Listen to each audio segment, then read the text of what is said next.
Assalamualaikum warahmatullahi wabarakatuh. Jumpa lagi dengan saya Tama dalam Ada Apa Gerangan. Bagaimana kabar kalian? Semoga selalu diberikan kesehatan dan juga rezeki yang cukup. Kali ini dalam segmen Cerita Nina Bobo, di mana saya akan membacakan cerita untuk menemani waktu sebelum tidur kalian.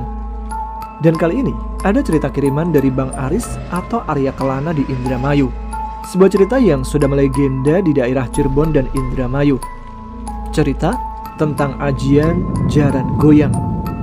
Letakkan gadget kalian, pejamkan mata, ceritanya mulai dari sini.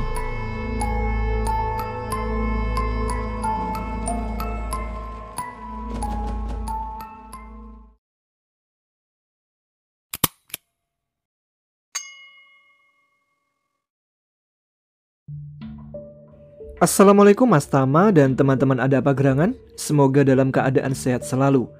Kembali lagi bersama saya Aris. Tapi pada episode sebelumnya Mas Tama memperkenalkan diri saya sebagai Arya Kelana. Sebelum bercerita, saya mau titip salam dulu untuk istriku yang bernama Saripah yang saat ini berada di Jakarta. Semoga sehat selalu dan tetap semangat ya. Oke, kita lanjut ke ceritanya. Di zaman yang modern ini, mungkin menganggap kisah-kisah orang zaman dulu itu tahayul atau mengada-ada, karena kita berkaca dari sudut pandang di masa kini, bukan pada masa kejadian itu berlangsung, sehingga akal kita kurang menerima. Mungkin sama pandangannya kepada orang zaman dulu ketika dikabarkan tentang gemerlapnya dunia masa kini. Kisah ini terjadi sekitar tahun 1950-an, di mana masa itu penduduk Indonesia masih dalam keadaan seadanya.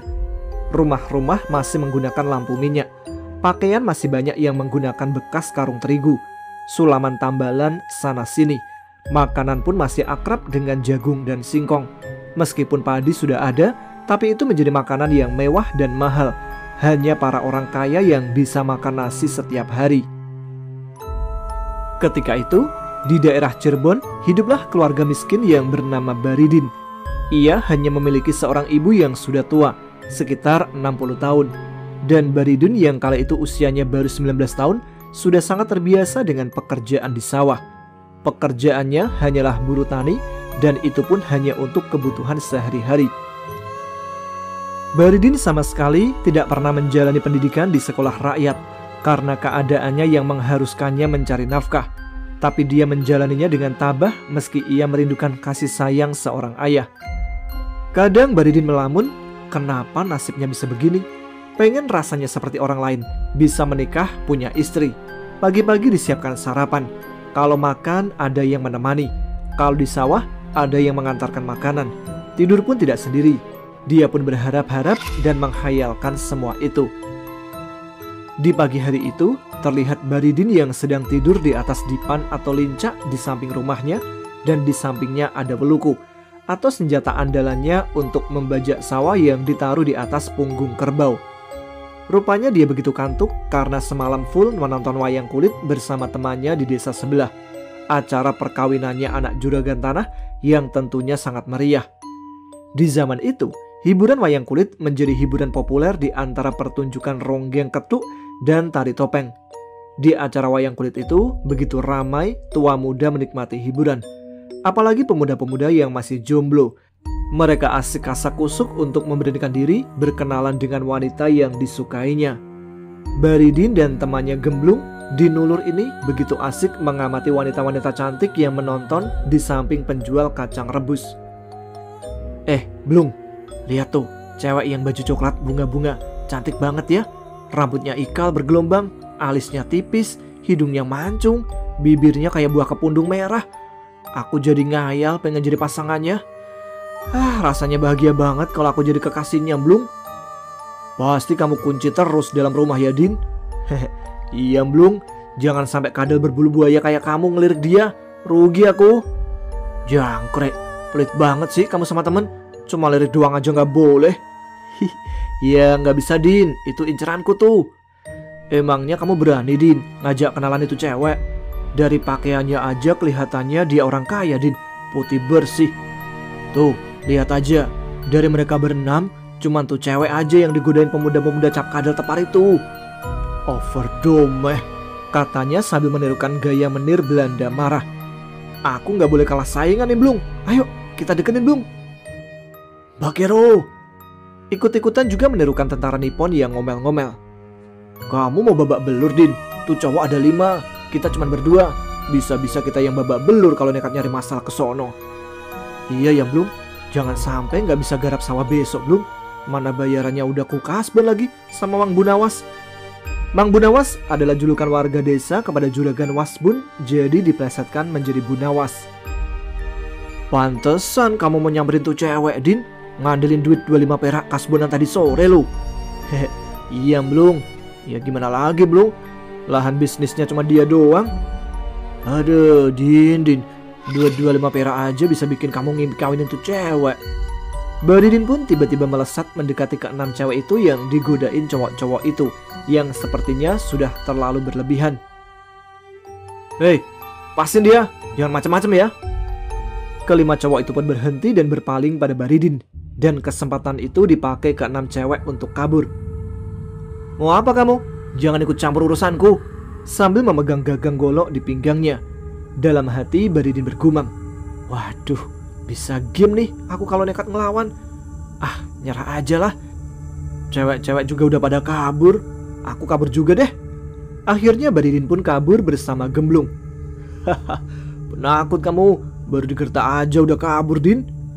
Aku nggak takut Blung, tapi cewek-ceweknya udah kabur juga, jadi nggak perlu ribut-ribut. Bisa aja kau Din. Kalau berani jangan takut-takut Din. Kalau takut jangan coba-coba berani. Sialan kamu. Mending kita cari yuk tuh cewek-cewek. Mereka pun mencari cewek-cewek itu. Tapi sayangnya rupanya mereka pulang karena ketakutan dengan cowok-cowok tadi.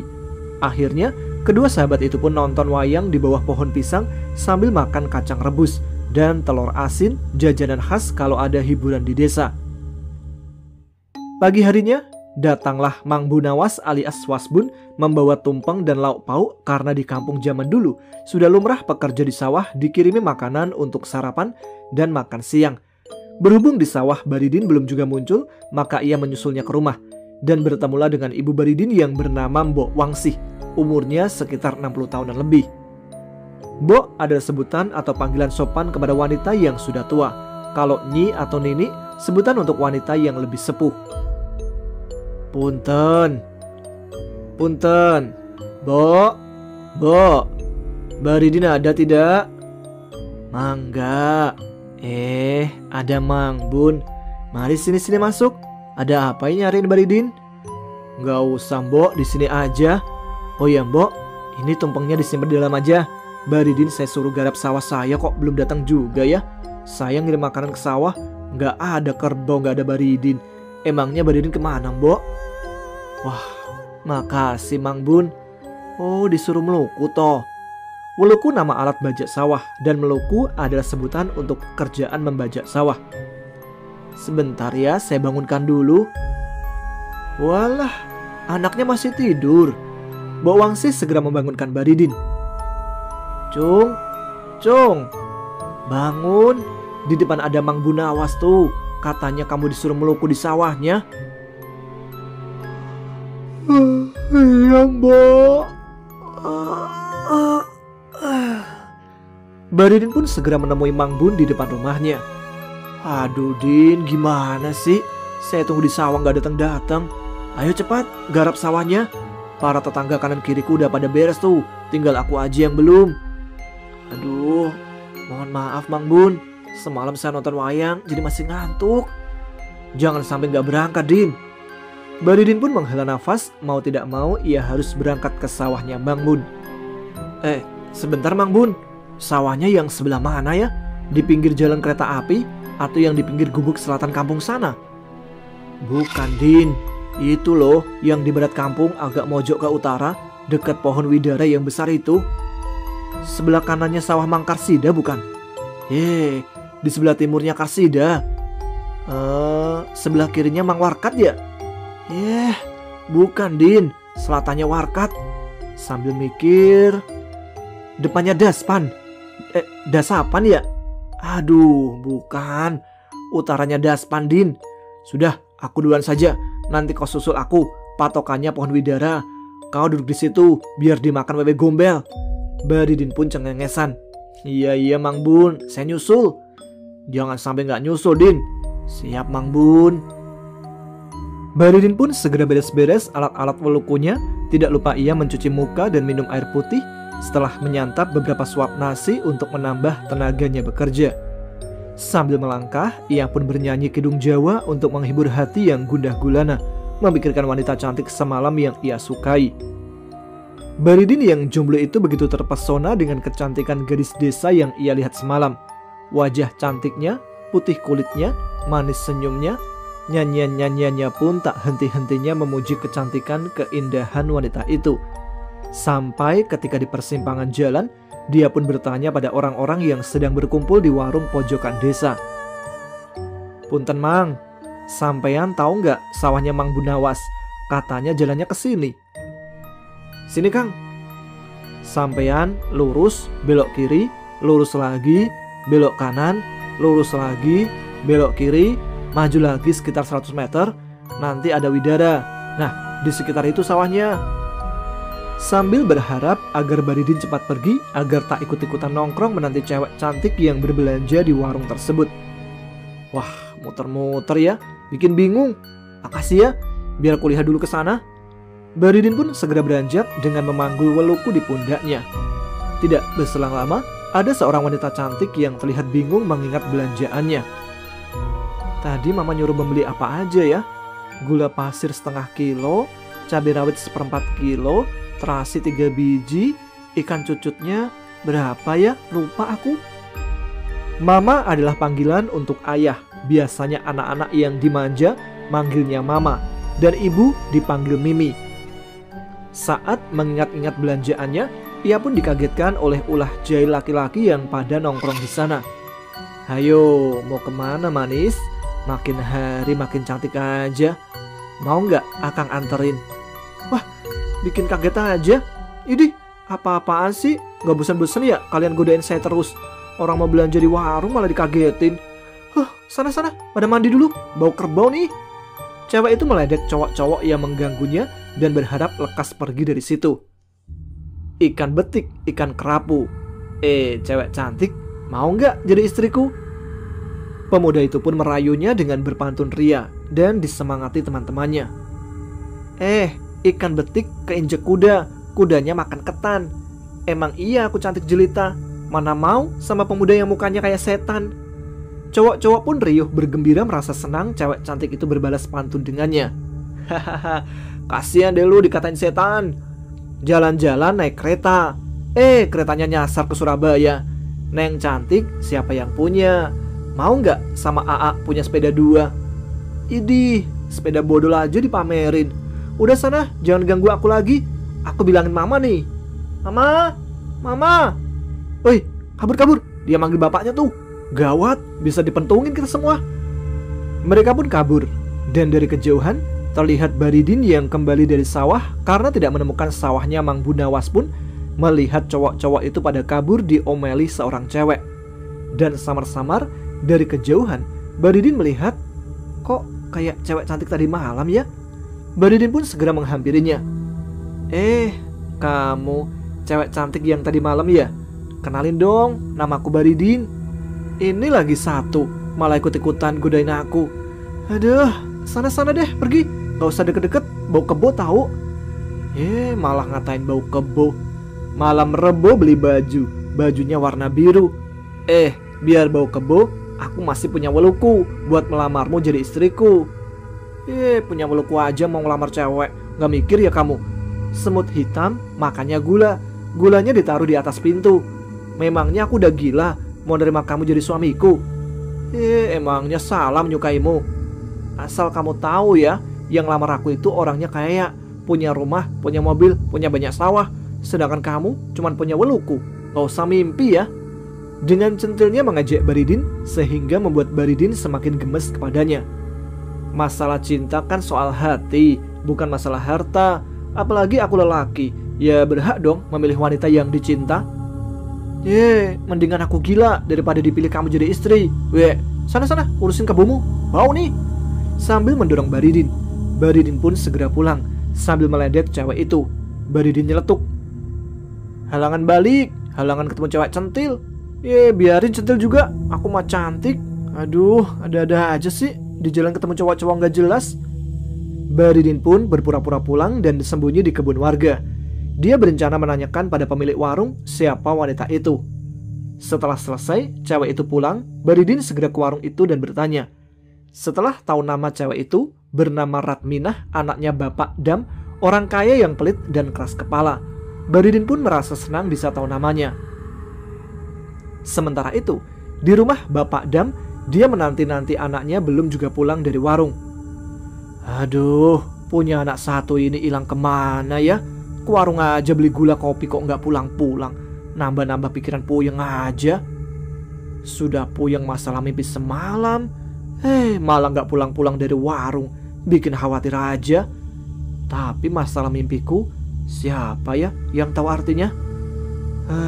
Biasanya ada tukang obat keliling. Apa aku tunggu depan rumah aja ya? Biasanya lewat lah. Lah, itu biasanya yang jualan obat. Mang, sini Mang. Tuh iya bawa tas. Mang, sini Mang. Tukang obat waktu itu bisa dibilang punya kemampuan mengartikan mimpi, karena sebagian ramuan obat tradisionalnya dipelajari dari kitab primbon yang komplit. Lalu tukang obat itu pun mendekati Bapak Dam.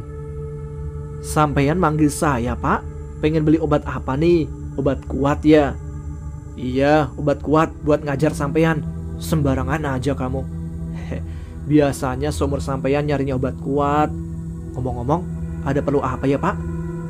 Sampeyan kan bisa ilmu pengobatan, belajar dari primbon dan belajar kebatinan juga. Tentu bisa dong mengartikan mimpi saya. Oh, sampeyan pengen ditafsirkan mimpinya? Iya betul itu, mimpinya semalam. Sebentar, saya hitung dulu Pak. Semalam Senin Pahing, hari Senin 4, Pahing 9. Jumlahnya neptu 13.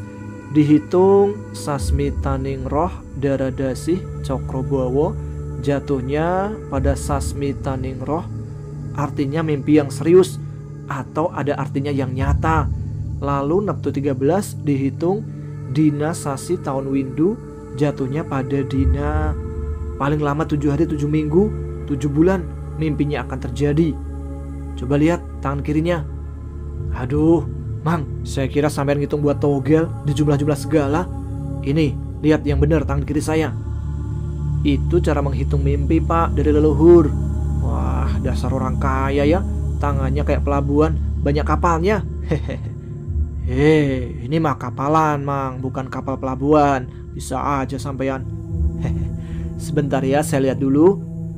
Beberapa menit tukang obat itu pun terdiam sambil mengerutkan dahinya. Sampeyan yang bernama Bapak Dam, punya anak satu masih perawan belum menikah. Betul-betul Mang. Sampeyan hebat ini. Sampeyan tadi malam mimpi menggunakan topi perak di tengah hujan, muter-muter nyari putri sampeyan gak ketemu kan? Bener-bener. Sampeyan pas banget tebakannya. Lanjut. Tukang obat yang merasakan gelagat yang tidak beres pun segera mengatasinya. Sampeyan percaya kan? Untuk tafsir mimpinya bayar dulu Rp2.000. Waduh, mahal banget sih. Tapi gak apa-apa lah, tebakan sampeyan bener semua, biar saya gak penasaran. Nih uangnya. Jadi begini, kurang lebihnya ini ya. Perak melambangkan kemewahan, artinya hidup sampeyan sekarang tidak kurang sandang pangan, punya sawah banyak.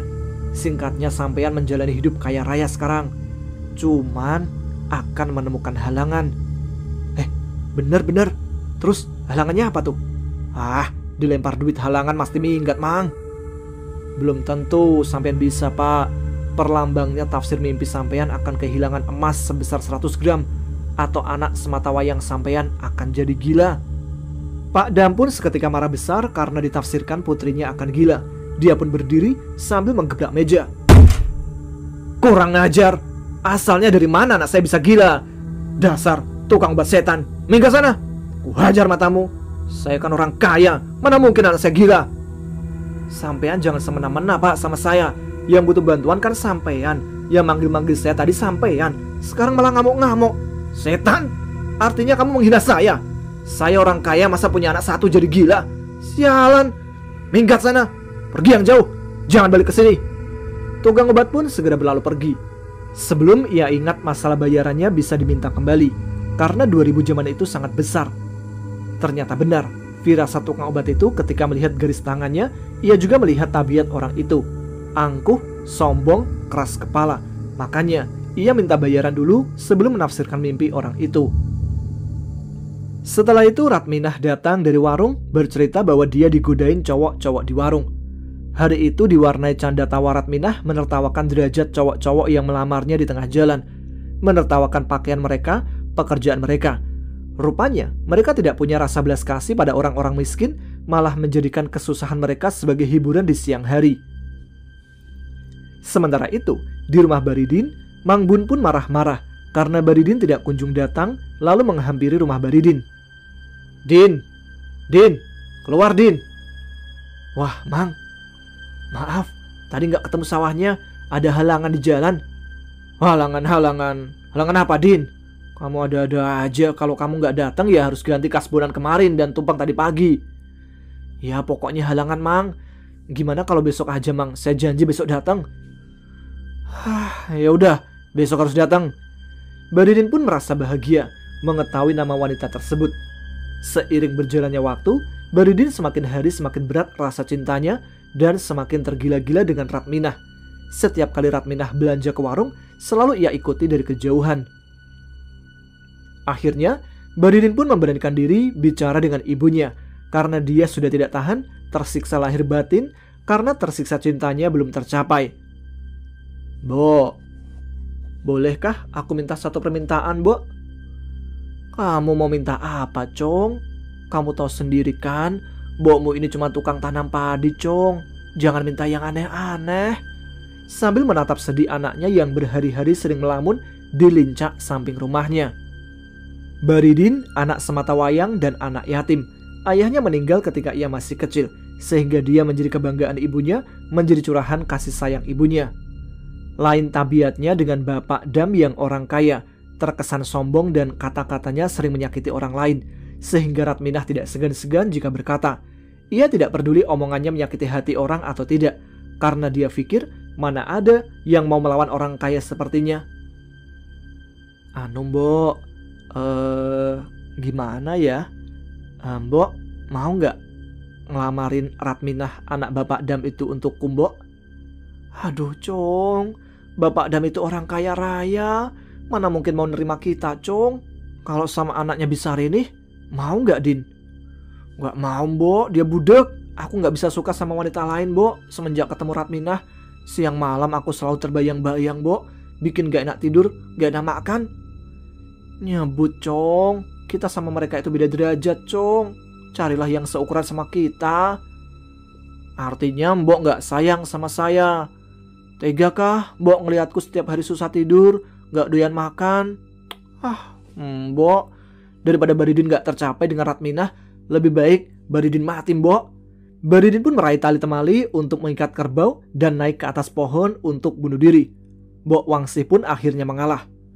Ya udah baik Cong, Mbok akan melamarkan Ratminah buatmu. Hah? Makasih Mbok. Sambil mengusap air matanya, turun dari pohon mangga depan rumahnya. Mbok Wangsih pun melihat seisi rumahnya untuk mencari seserahan untuk lamaran. Namun sayang, tidak ada barang berharga sedikit pun di rumahnya, selain pisang satu sisir dan sayuran yang dipetik di kebun kecil samping rumahnya. Udah beres belum Mbok? Mumpung masih pagi Mbok berangkatnya. Ya sudah Cung, Mbok pamit mau berangkat ngelamar. Kamu berdoa di rumah, semoga gak ada halangan apa-apa. Iya Mbok, doa dan pujiku panjatkan pada Yang Maha Kuasa, semoga gak ada halangan apapun Mbok. Akhirnya Mbok Wangsih berangkat berjalan kaki sambil membawa keranjang sayuran untuk seserahan. Meski dalam hatinya, ia sedih melihat anaknya yang tergila-gila pada Ratminah yang berbeda derajatnya. Sementara itu, di rumah Ratminah, beberapa minggu sebelumnya, di rumah Pak Dam kedatangan beberapa tamu yang tujuannya melamar Ratminah. Ada juragan, nelayan, pedagang, orang berpangkat, tapi semuanya Ratminah tolak. Entah apa alasan jelas dari Ratminah menolak semua lamaran itu. Saat matahari sudah condong ke barat menunjukkan waktu beranjak sore, sore itu datanglah Mbok Wangsih bertamu. Duh, orang kaya, rumahnya megah sekali. Lantainya bersih mengkilap, kandang burung perkututnya banyak sekali, ada 5. Ya, di kalangan orang Jawa zaman dulu, memelihara burung itu menunjukkan status kasta orang tersebut. Karena zaman dulu tidak sembarang pelihara burung perkutut. Makanya ada katurangan burung perkutut yang bisa membawa hoki atau membawa susah pemiliknya. Di luar itu, zaman dulu memelihara burung perkutut yang banyak bisa menunjukkan kasta seseorang. Karena orang yang memelihara burung pasti di rumah terus. Karena kalau berpergian, dia tidak bisa menikmati kicauan burung dan tidak ada yang mengurus. Kalau orang miskin pelihara banyak burung perkutut akan susah mengurusnya. Kalau ditinggal keluar desa atau kota untuk bekerja, memang ada keluarga, tapi mereka juga punya kesibukan sendiri, jadi akan terbengkalai kalau pelihara burung. Ketika sedang takjub-takjubnya, Mbok Wangsih dikagetkan suara anjing yang dirantai di samping rumah, sehingga membuat pemilik rumah keluar dari rumahnya. Kala itu, Ratminah yang keluar sambil memberikan uang 50 perak. Ini Mbok, 50 buat sampean, cepat pergi ya. Di sini Mbok Wangsih menjawab dan bicara dengan bahasa krama Inggil, bahasa yang sangat halus dan sopan. Maaf Nok, saya bukan mau mengemis. Nok di sini adalah sebutan untuk wanita yang lebih muda. Ratminah pun bicara dengan bapaknya. Ma, bukan mau ngemis katanya. Naikin 100 Nok, nih duitnya. Nih Mbok, 100. Zaman sekarang tuh susah tahu, nyari duit 50 perak aja harus narik beca, sampai malah nggak mau. Mbok Wangsih sambil mencoba menguatkan diri, demi sang anak pun terus mengutarakan niatnya. Maaf Nok, saya kesini ada perlu. Ma, ada perlu katanya. Sini keluar dulu. Sambil menatap sinis kepada Mbok Wangsih. Ada apa? Kamu kesini ada perlu apa? Orang seperti kamu punya keperluan sama saya. Sambil berdecak pinggang. Dengan masih menggunakan tata krama, Mbok Wangsih mengutarakan niatnya. Maaf Pak, saya datang ke sini ada keperluan melamar Ratminah untuk anak saya. Pak Dam pun mendorong Mbok Wangsih. Mbok Wangsih pun terjatuh ke halaman rumah Pak Dam dan sayur yang dibawanya jatuh berhamburan. Gila, gila. Orang miskin sepertimu mau ngelamar anakku yang jadi rebutan juragan-juragan, bos nelayan, orang-orang berpangkat. Pih, minggat kamu dari sini. Ratminah pun menghampiri Mbok Wangsih dan bertanya. Memangnya siapa nama anakmu itu? Mbok Wangsih pun dengan menahan air mata menjawab. Anak saya namanya Baridin Nok. Baridin, cowok yang celananya tambalan itu, yang suka manggul-manggul beluku. Iya Nok, sambil mengusap air matanya. Idih, amit-amit cuy. Orang miskin sepertinya kok ngelamar saya. Gak sudi saya. Sana pergi dari sini. Bau tahu. Bawa keranjang sampahmu itu, jangan kotori rumahku. Keranjang sayur pun ditendangnya. Mbok Wangsih pun tidak tahan lagi.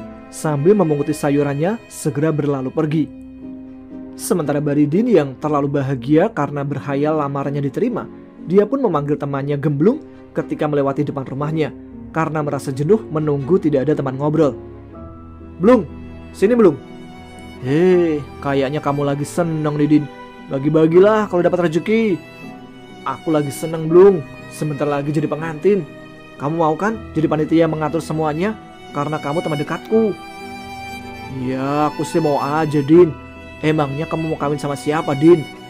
Baridin pun dengan girangnya memberitahukan calon pengantinnya, wanita cantik, anak orang kaya. Sama Ratminah Blung, anaknya Bapak Dam. Waduh Din, kamu lagi ngelindur ya? Ratminah itu anaknya orang kaya. Mana mau sama kamu Din? Kamu harus sadar diri. Kita orang miskin, jelek Din, gak sepadan sama anaknya Bapak Dam, orang kaya juragan tanah. Blung, orang mencuri kena disalahkan, orang memukuli orang kena disalahkan. Tapi soal perasaan cinta gak ada salahnya Blung. Apa kamu pernah lihat pasangan suami istri, lelakinya jelek, wanitanya cantik? Ada yang laki-lakinya tua, tapi istrinya muda. Kalau cinta gak ada salahnya Blung. Gemblung pun terdiam meski omongannya Baridin ada benarnya.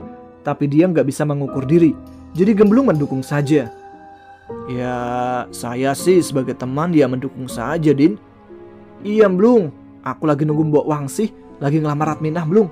Sampai mau maghrib belum pulang ya. Oke kalau gitu, aku pulang dulu ya. Beres-beres terus mandi. Nanti setelah beres, aku kesini lagi Din. Iya Blung, aku tunggu ya. Sana, kamu mandi dulu. Setelah Gemblung pergi berlalu, Mbok Wangsih pun pulang dengan tangisan sepanjang jalan.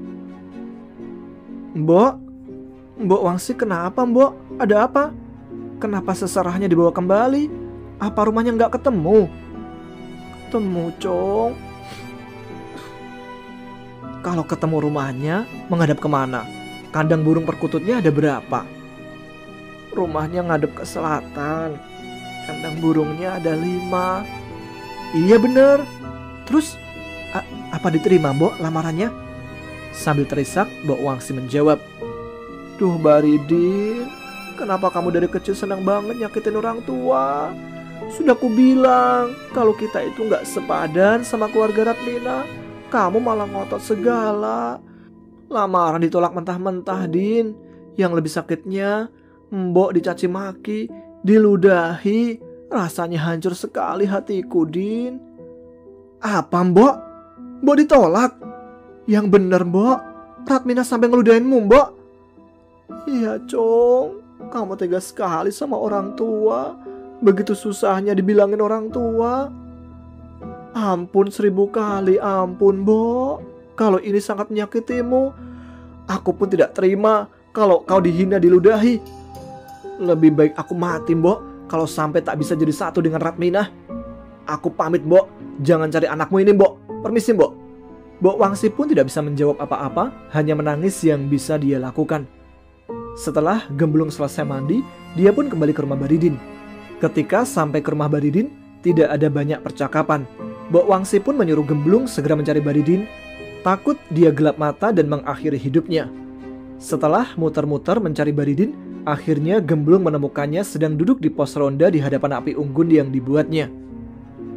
Hei Din, dicari-cari ternyata udah di sini. Aku tadi ke rumahmu dan Mbok Wangsih cerita semuanya. Sabar Din, kamu disuruh pulang sama ibumu. Baridin pun melihat siapa yang menegurnya. Ternyata sahabatnya, Gemblung. Aduh Blung, jangan deket-deket, aku lagi pusing. Aku gak mau pulang lagi Blung. Ketika melihat Simbo akan terus membuatku teringat akan sakitnya dihina Ratmina. Justru itu Din, ibumu cuma punya kamu satu-satunya. Makanya dia rela ngikutin kemauanmu melamar Ratmina karena saking sayangnya sama kamu. Kata-kata dari Gemblung hanya menahan kesedihan Baridin.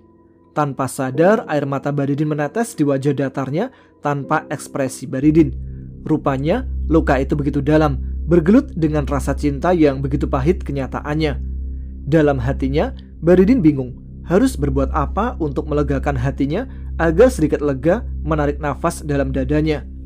Rasanya kematian lebih menjanjikan untuk melepas segala rasa yang meledak, hancur berceceran entah kemana. Hatinya tercabik-cabik, seperti menanggung 1000 kesakitan jika satu ketika ibunya menangis karena dihina. Saat ini, Baridin bagi raga tak bernyawa. Jiwanya terasa melayang-layang di hadapan matanya, mengajak segenap asanya untuk pergi jauh, meninggalkan segala kepedihan hidupnya. Gemblung yang menatap wajah datar Baridin yang tanpa ekspresi meneteskan air mata, menjadi ikut merasakan kepedihan hati sahabatnya. Ia khawatir sahabatnya ini bisa gila, atau mungkin bisa mati karena tersiksa batinnya. Baridin pun bicara dengan terbata-bata dan lirih. Blung, lebih baik kamu tinggalkan aku. Jiwaku rasanya panas, mendidih, batinku menangis perih. Kamu juga belum tentu bisa membantuku Blung. Biarlah aku akan berjalan, mengikuti kemana kakiku melangkah, terbawa hembusan angin. Aku tahu saat ini hanya Tuhan yang mampu memberikanku jalan. Tunggu dulu Din. Aku sangat merasakan apa yang kamu alami Din. Aku akan menolongmu Din. Baridin pun menoleh. Dengan cara apa kamu menolongku Blung? Sambil menatap sayu sahabatnya. Aku akan menolongmu Din. Kamu tahu kan, waktu bapakku meninggal, dia memberiku warisan. Warisan apa Blung? Selain bubu buat nangkap ikan? Waktu bapakmu mati terjatuh saat ngambil kelapa, para tetangga pada tahu yang ditinggalkan bapakmu bubu buat nangkap ikan sama cangkul yang kamu pakai ke sawah, terus kena kaki kamu sendiri. Sembarangan. Bapakku mewariskan doa kepadaku. Kamu tahu kan doa? Doa apa Blung? Doa motong ayam? Apa doa jaring ikan? Kalau kamu diberikan doa, tentunya keadaanmu akan berubah dari dulu, Blung. Doa yang diwariskan bapakku gak ke situ arahnya, Din. Bapakku meninggalkan doa kemat jaran goyang. Kemat dalam bahasa Jawa dan Indramayu artinya pelet. Baridin yang orang awam pun belum tahu dan belum mengerti apa itu kemat jaran goyang. Mendengar nama itu saja, Baridin jadi penasaran. Doa untuk apa itu, Blung? Kegunaannya apakah untuk jadi orang kaya? Apakah untuk dipakai berdagang? Apakah untuk ngobatin anak kecil sakit panas, Blung? Ajian kemat jaran goyang bukan ke situ arahnya, Din. Tapi jika kita disakiti wanita, lalu dibacakan ajian ini, pasti ada hasilnya, Din. Makanya aku gak pernah pakai ini karena aku belum pernah disakiti wanita. Baridin yang mendengar penjelasannya menjadi bersemangat. Harapannya yang hancur kini pulih kembali. Yang benar, Blung. Mana doanya? Aku mau tahu. Cepat kasih tahu aku, Blung. Ini barangnya, lihat. Sambil mengambil lipatan kertas yang sudah usang di topi petaninya. Baridin pun menerimanya. Tangannya gemetar, jantungnya berdebar-debar. Begitu menerima kertas itu, pelan-pelan ia membukanya. Takut kertasnya robek karena saking lapuknya.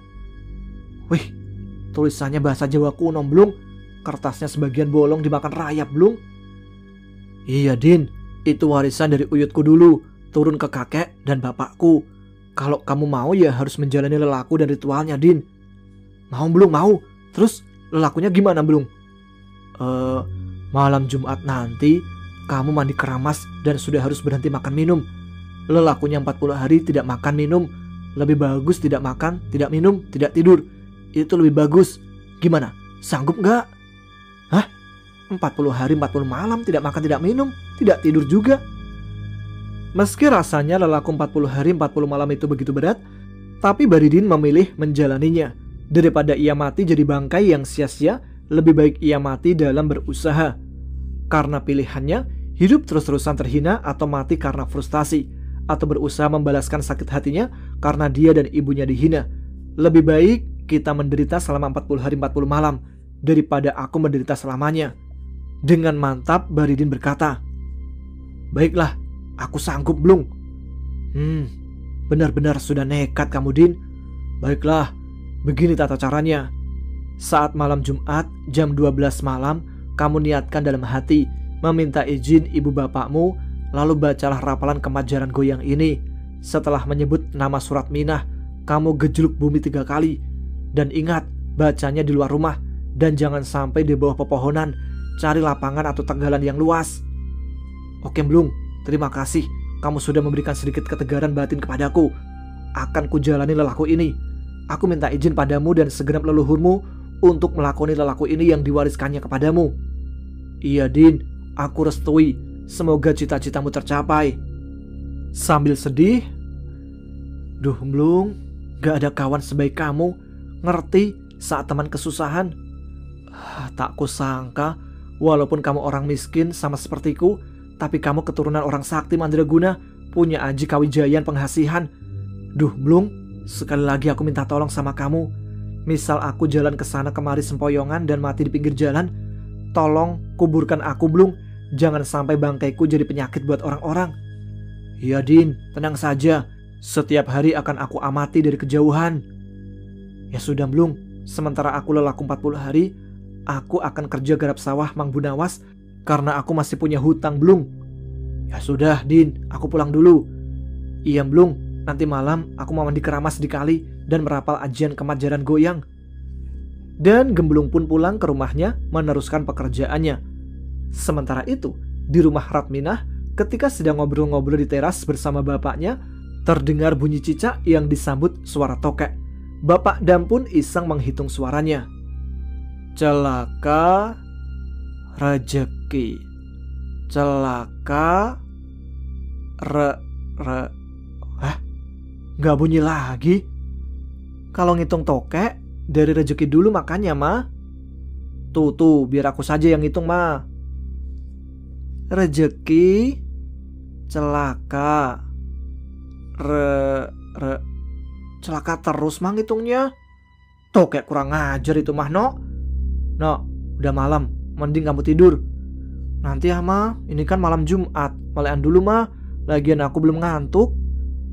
Ya sudah, hampir jam 12, Mama mau tidur dulu. Pintu jendela depan belakang dikunci semua ya.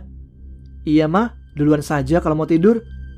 Entah kenapa, malam Jumat itu Raminah gak bisa tidur. Matanya tak kunjung mengantuk.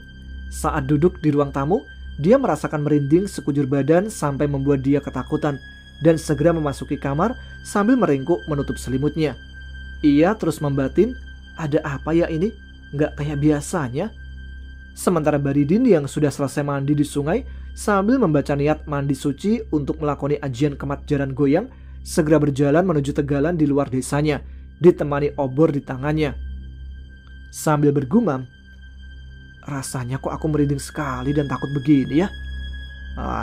Demi niatku, gak peduli apapun halangannya, aku jalani. Di sini kayaknya pas buat baca ajiannya. Akhirnya, Baridin duduk di tengah padang ilalang dengan menancapkan obor di sampingnya. Dia mengheningkan cipta, meminta restu para leluhurnya untuk melakoni ajian kemat jaran goyang. Niat isun amatek aji, ajiku si jaran goyang. Sensor ya ini ajiannya. Nanti bagi yang mau silakan DM ke saya. Saya ada versi lengkapnya ini. Oke. Dan setelah membaca 7 kali mantra ini, Baridin pun mengucapkan nama Ratminah dan menginjak tanah 3 kali. Dilanjutkan, dia duduk menunggalkan atau menyatukan segenap rasa akal pikirannya bersama jiwa dan sukmanya, menyatu dalam hembusan nafas yang mengucapkan bagian dari rapalan berkali-kali dalam hati. Di rumah Ratminah pun tak bisa tidur karena dia merasakan ketika ia memejamkan mata seperti ada sesuatu yang mendekatinya, membuatnya ketakutan, dan ketika ia membuka mata, sosok itu menjauh. Terus menerus kejadian itu dialaminya sampai 3 hari dia tidak bisa tidur.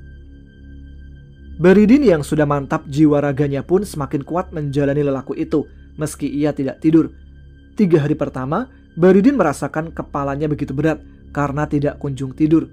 Jalannya pun agak sempoyongan menuju tegalan yang biasa ia merapalkan ajian kemat jaran goyang. Di saat setelah selesai merapalkan mantranya, Baridin seperti biasa mengheningkan cipta, menyatukan segenap pikiran, rasa, jiwa, sukma menjadi satu dalam hembusan nafasnya, mengucap potongan rapalan yang dijadikan wiridan. Di malam ketiga itu, saat ia sedang hening, tiba-tiba ada suara yang menggugahnya.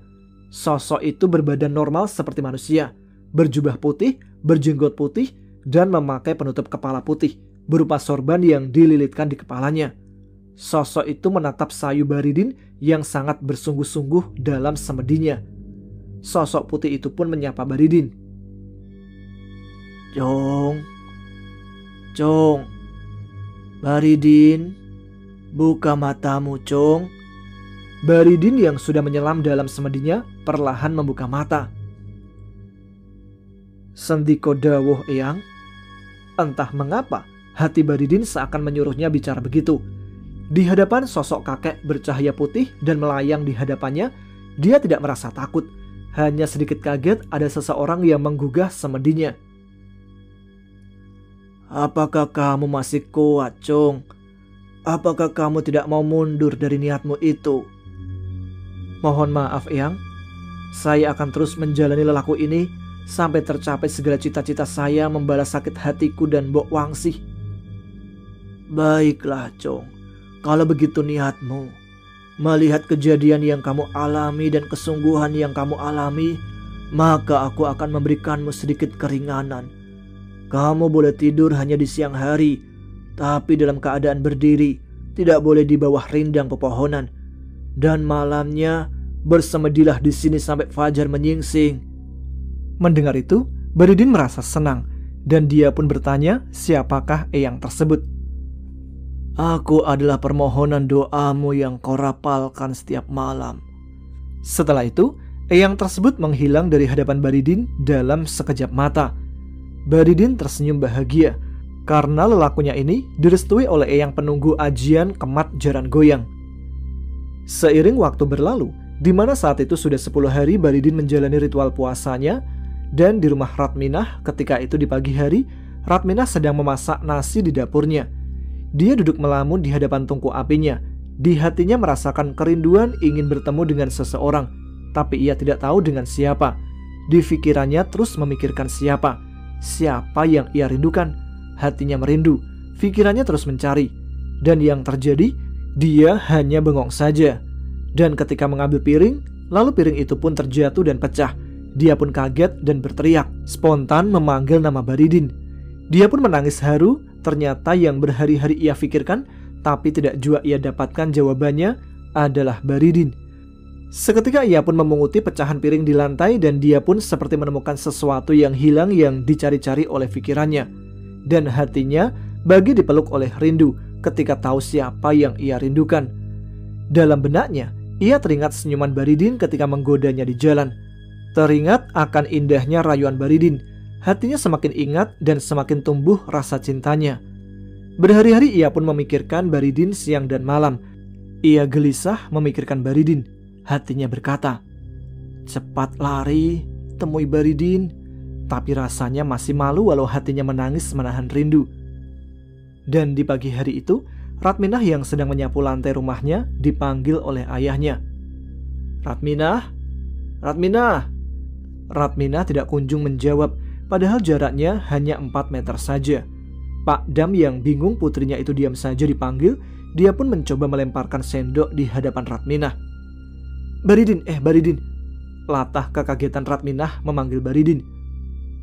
Malah ngelamun dipanggil dari tadi. Ke dapur, bikinin mama kopi. Iya, Ma. Dengan wajah lesu sedih dan bingung dia pun ke dapur. Pak Dam pun kaget bukan kepalang saat Ratminah membawa sebuah golok di hadapannya. Waduh, buat apa golok itu Ratminah? Disuruh bikin kopi malah bawa golok? Kopi sama golok jauh banget namanya. Kamu budek apa ngelindur? Orang tadi mama bilang golok kok.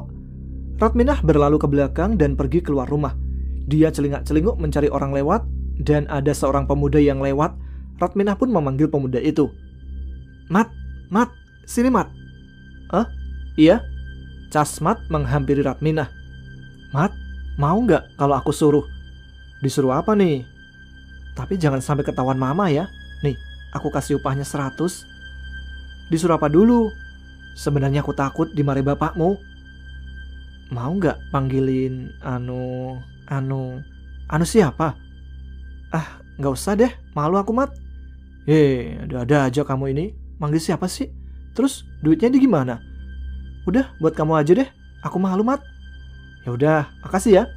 Casmat segera berlari karena dari kejauhan Pak Dam mendekati mereka.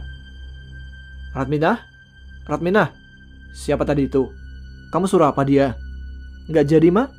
Ratminah yang sedih itu memeluk lengan ayahnya dan berkata, Ma, nyari Kang Baridin yuk, Ma. Ratminah ingat terus Kang Baridin, Ma. Pak Dam pun melihat putrinya menangis dan dia pun jadi sedih. Baridin siapa, Nok? Udah, ayo pulang, kita makan dulu yuk. Sambil menggandeng Ratminah, Pak Dam pun mengingat-ingat siapa Baridin itu. Karena banyaknya pria yang melamar, dan saat itu Mbok Wangsih cuma menyebut nama Baridin 1 kali, terus langsung dimarahi. Dan Ratminah tidak pernah bercerita menyebut nama Baridin. Dia cuma cerita pria-pria kampung dekil bau, pakaiannya tambalan yang sering menggodanya, tapi tidak menyebut nama Baridin. Dengan sedih, Pak Dam berkata, No, ayo makan. Makan, ini lauknya enak-enak. Ayo No, udah beberapa hari kamu ngelamun terus. Kenapa anak manis? Sambil merayu anaknya supaya makan, Pak Dam merasa sedih, kasihan kepada anaknya. Dengan lemas dan sedih, Ratminah menjawab, Nyari Kang Baridin yuk, Ma. Biasanya jam segini, Kang Baridin lagi meluku di sawah. Yuk, Ma. Baridin siapa, Nok?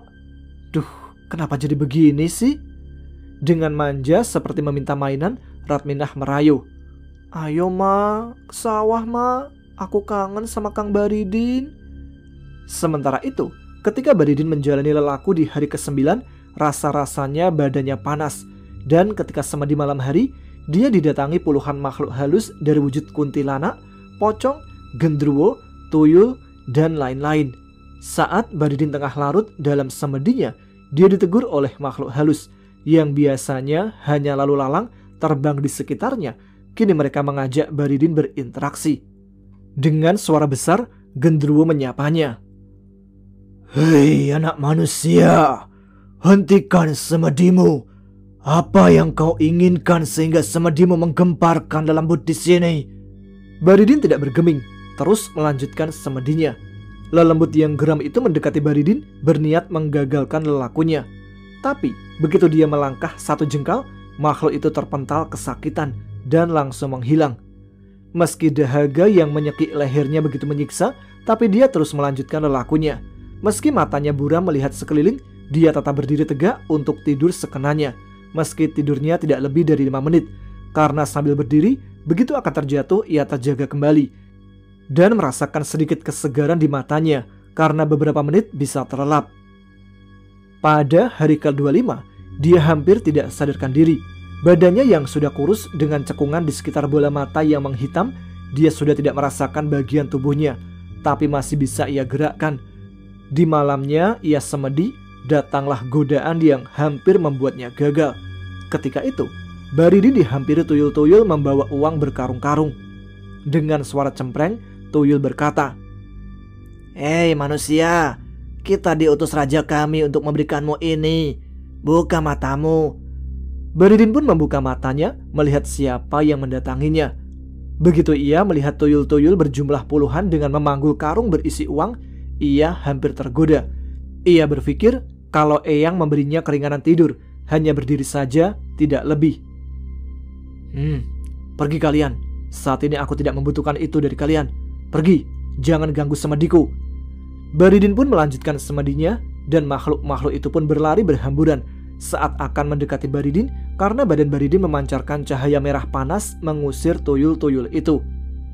Dalam hatinya, Baridin akan terus menjalankan ritual sampai Ratminah bersimpuh di hadapannya. Dia sudah bersumpah, walau Ratminah ada di kepala naga sekalipun, akan dia kejar tanpa takut sedikit pun.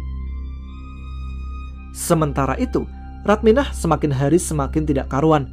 Tiap malam dia tidak bisa tidur karena dia terus menangis teringat Baridin dan tertawa bahagia ketika mengingat senyum Baridin. Hayalannya dia menikah dengan Baridin. Begitulah dia kadang menangis dan tertawa sampai tidak peduli makan dan mandi karena dia mengamuk kalau dipaksa mandi dan makan. Dalam batinnya hanya ada Baridin saja. Sementara itu, Pak Dam yang putus asa mendatangi banyak paranormal untuk menyembuhkan Ratminah menjadi sakit-sakitan karena beban pikirannya. Paranormal yang didatangi tidak bisa menolongnya karena mereka tahu ini semua karena ulahnya sendiri yang telah menyakiti seseorang. Paranormal pun enggan mengorbankan jiwanya karena lelaku yang Baridin lakukan sangat berbahaya, sehingga energinya pun tidak main-main. Sementara itu, Ratminah yang sudah tidak terkendali melarikan diri dari rumah dengan pakaian yang kumal, rambut acak-acakan, badannya kotor penuh daki karena tidak pernah mandi. Tiap orang yang dijumpainya disangka Baridin. Dia berjingkrak-jingkrak kesenangan ketika bertemu siapapun yang ia temui di jalan. Dengan girang, Ratminah berkata, "Ayo Kang Baridin, mau kemana? Dicari-cari ketemu juga kan? Ayo Kang, kawin. Kan aku mau kawin sama Kang Baridin saja. Ayo Kang, sekarang kawin Kang. Di sini ya, ayo kawin."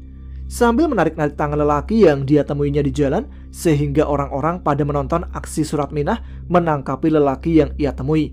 Bahkan ketika Gemblung pulang dari sawah pun, dia tidak lepas dari sergapan Ratminah. Berhari-hari Ratminah di jalanan menjadi tontonan orang-orang, sampai Pak Dam mengadakan sayembara mencari Ratminah. Berbagai hadiah sudah dia berikan pada orang yang sudah membawa Ratminah pulang. Tapi baru ditinggal sekejap ke dapur, Ratminah sudah kabur lagi. Pak Dam yang sakit pun tidak sanggup mengejar-ngejar Ratminah. Berlinangan air mata Pak Dam memanggil-manggil anaknya itu, tapi itu semua sia-sia. Saat itu, Gemblung akan memberi kabar pada Baridin sambil membawa makanan untuk Baridin menghentikan puasanya. Karena dia tidak tega tiap hari melihat Baridin sempoyongan menggiring kerbaunya menggarap sawah-sawah orang yang memperkerjakannya. Ketika di tengah jalan, dia dicegat Ratminah yang menganggapnya Baridin. "Kang, ayo kawin Kang. Kang Baridin, Ratminah udah gak tahan lagi. Setiap hari menahan rindu ingin menjadi satu bersama Kang Baridin." sambil menangkap lengan Gemblung. Gemblung pun meneliti dengan seksama wajah wanita itu.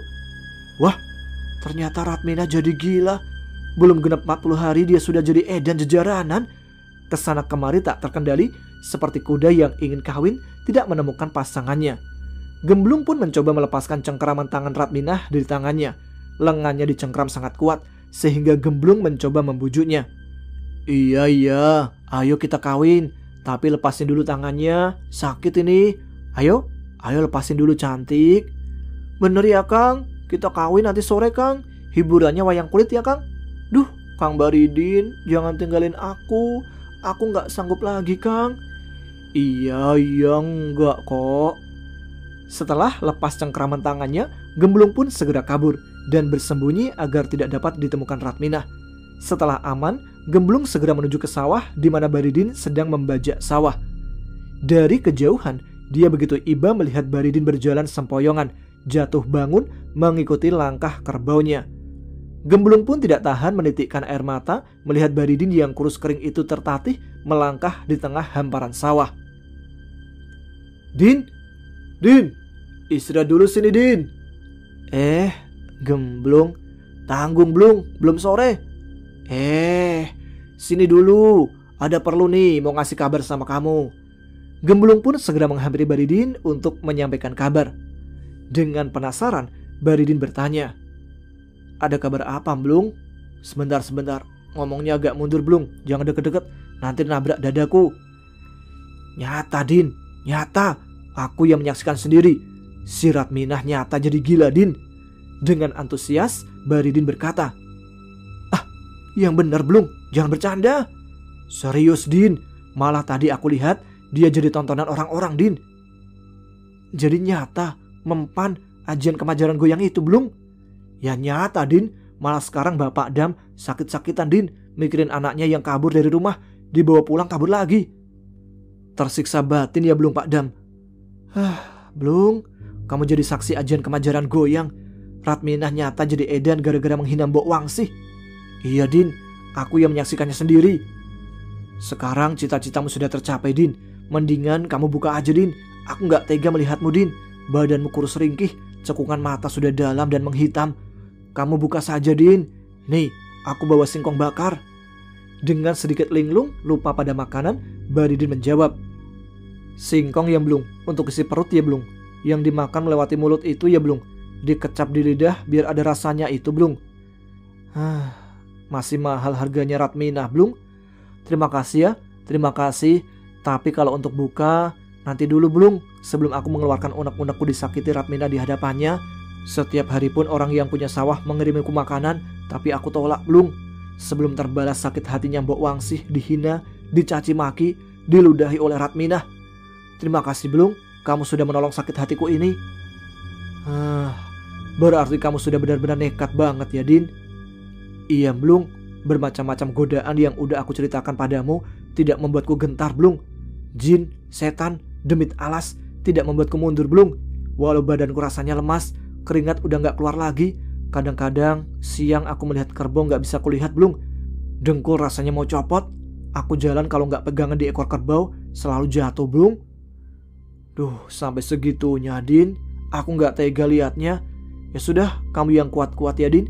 Aku mau ke sawah dulu Din. Tuh, sebelah sana. Iya Blung, daun-daun pada melihatku. Kerbau ini sehari-hari yang jadi saksi aku jatuh bangun di tengah sawah ini Blung. Dan kamu menjadi saksi gilanya Ratminah gara-gara menghina-hina Mbok Wangsih.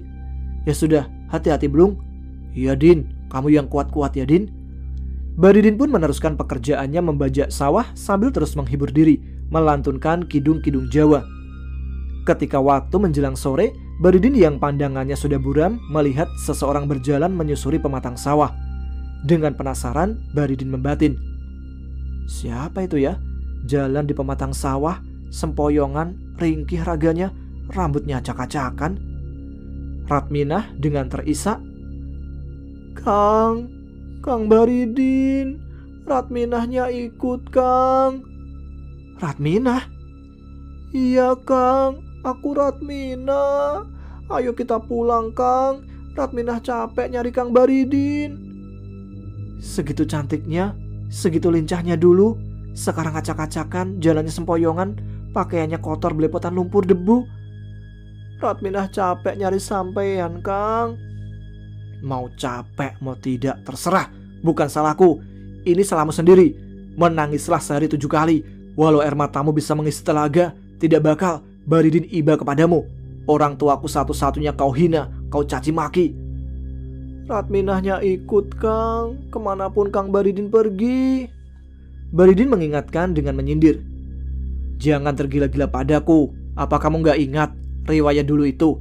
Orang tuaku janda tua dan miskin kamu hina, kamu ludahi. Aku menerima jadi orang jelek miskin gak punya apa-apa. Tidak pantas Baridin yang bajunya tambalan ini diikuti Ratminah. Jangan ikuti aku, nanti ketularan jeleknya kayak aku. Di hadapan Baridin, Ratminah menangis dengan badan yang sempoyongan, seakan tidak kuat menahan badannya untuk tegak. Duh, Mama, mau minta tolong sama siapa selain sama Kang Baridin? Siang malam aku teringat Kang Baridin. Ratminah, carilah jodoh yang pantas. Kamu itu gila, maka carilah orang gila. Baridin sudah terlanjur sakit. Apa kata orang? Malu aku. Masa iya Baridin baru pertama menikah sama orang gila? Ratminah dengan sedih membujuk Baridin. Tiap hari aku selalu teringat Kang Baridin. Ayo pulang, Kang, sama Ratminah. Rasanya aku gak bisa hidup tanpa Akang. Gak mau, gak sudi. Mong kosong. Ayo, mana katanya kamu banyak yang cinta, banyak yang ngelamar. Yang ngelamar kamu orang kaya, juragan, nelayan, punya kapal, punya motor, punya mobil. Masa ngejar-ngejar aku orang miskin yang kotor-kotoran di sawah? Ratminah yang semakin tersiksa batinnya karena teringat semua perlakuannya pada Baridin dan ibunya, kepalanya seakan menjadi berat dan membuatnya memegangi kepalanya dengan berusaha kuat berdiri tidak jatuh sempoyongan. Duh Mama, Ratminah sudah tidak kuat, Ma. Pengen ikut sama Kang Baridin aja, Ma. Baridin yang melihat Ratminah sempoyongan itu berteriak memanggil orang-orang yang sedang di sawah termasuk Gemblung. Matanya Ratminah berputar-putar, badannya sempoyongan hampir jatuh. Mang, kumpul sini Mang, tolong. Orang-orang pun bergegas mendekatinya. Duh Mama, Ratminah sudah tidak kuat, Ma. Rasanya Ratminah sudah tidak sanggup lagi.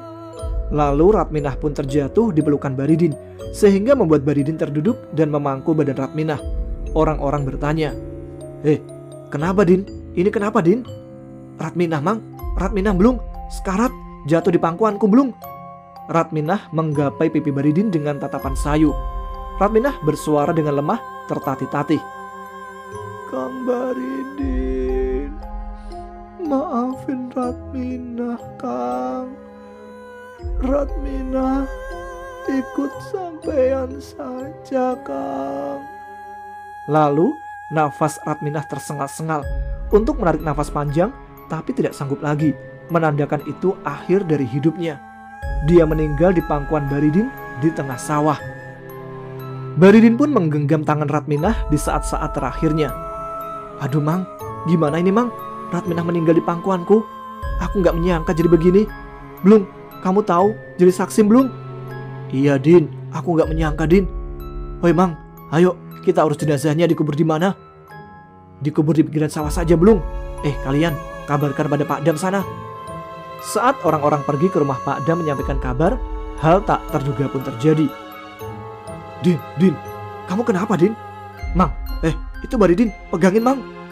Baridin pun tiba-tiba memuntahkan darah. Dengan terbata-bata, Baridin berbicara. Mang, titip pesan untuk wanita-wanita.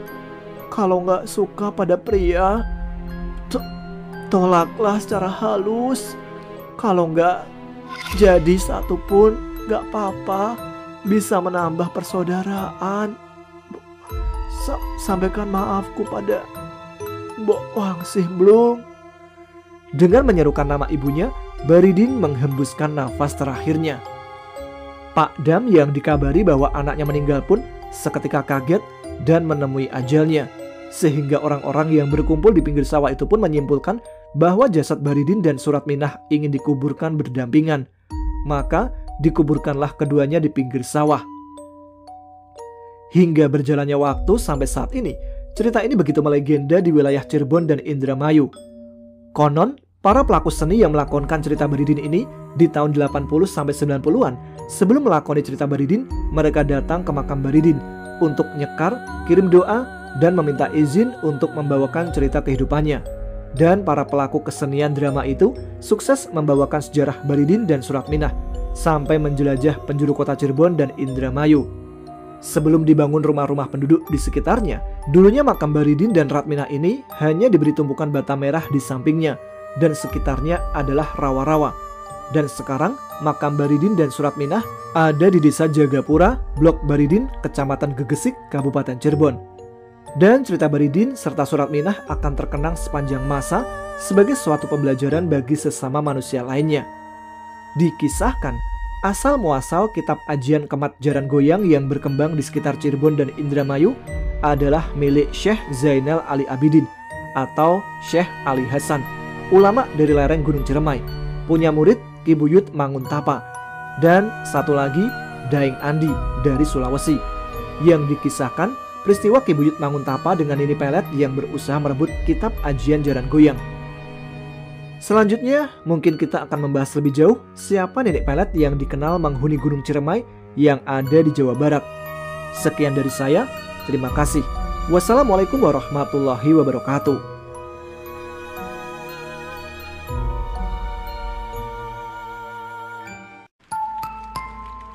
Demikian cerita Nina Bubuk kali ini. Semoga bisa menjadi renungan untuk kita dan mengisi waktu sebelum tidur kalian. Bagi yang punya pengalaman serupa bisa ditulis di kolom komentar, atau kalau mau dibacakan bisa dikirimkan ke email yang ada di deskripsi. Terima kasih untuk teman-teman sekalian yang menyimak. Semoga bisa tidur lebih nyenyak. Jangan lupa subscribe bagi yang belum. Tuliskan komen, tunjukkan eksistensi kalian. Saya Tama pamit. Selamat malam, selamat beristirahat. Wassalamualaikum warahmatullahi wabarakatuh.